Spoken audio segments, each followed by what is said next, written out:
السلام علیکم سامعین، 8 رمضان المبارک کی تاریخ شروع ہو چکی ہے، 18 مارچ ہے۔ خبر کا عنوان ہے شب نامہ۔ ابھی تک کی اہم خبریں۔ آج اتر پردیش کے بریلی میں بریلی پولیس نے مولانا توقیر رضا خان کے مکان پر غیر ضمانتی وارنٹ کا نوٹس چسپاں کر دیا ہے۔ غیر ضمانتی وارنٹ کا نوٹس چسپاں کرتے ہوئے پولیس نے کہا ہے 19 مارچ تک مولانا توقیر رضا کو عدالت میں پیش ہونا ہے۔ اگر پیش نہیں ہوتے ہیں تو اس کے بعد ان کی جو جائیداد ہے، منقولہ یا غیر منقولہ، دونوں طرح کی جائیداد کی قرقی کی کارروائی شروع ہو جائے گی۔ پولیس ترجمان کا کہنا ہے کہ پولیس ان کو ڈھونڈنے کے لیے راجستھان میں، دہلی میں اور اتر پردیش کئی علاقوں میں چھاپہ مار کارروائی کر رہی ہے۔ دوسرے معاملے میں قدآور مسلم رہنما اعظم خان کو آج 7 سال کی سزا ہوئی ہے اور ان کے کچھ ساتھیوں کو 5 سال کی سزا ہوئی ہے۔ یہ بتایا جا رہا ہے کہ رامپور کی ڈونگر پور بستی ہے، اس کو خالی کرانے کا معاملہ تھا۔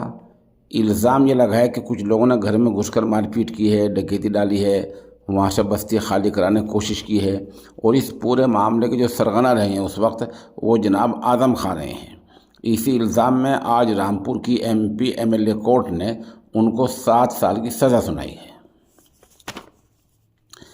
ادھر دہلی کے جڑودا علاقے میں حالات کشیدہ ہو گئے ہیں، جہاں اضافی پولیس فورس تعینات کی گئی ہے اور پیرا ملٹری فورس بھی تعینات کی گئی ہے، وہاں مکمل نگرانی کی جا رہی ہے۔ وجہ بتا گئی ہے کہ یہاں ایک ویڈیو وائرل ہوئی ہے جس میں نبی اکرم صلی اللہ علیہ وسلم کے بارے میں نازیبا الفاظ کہے ہیں۔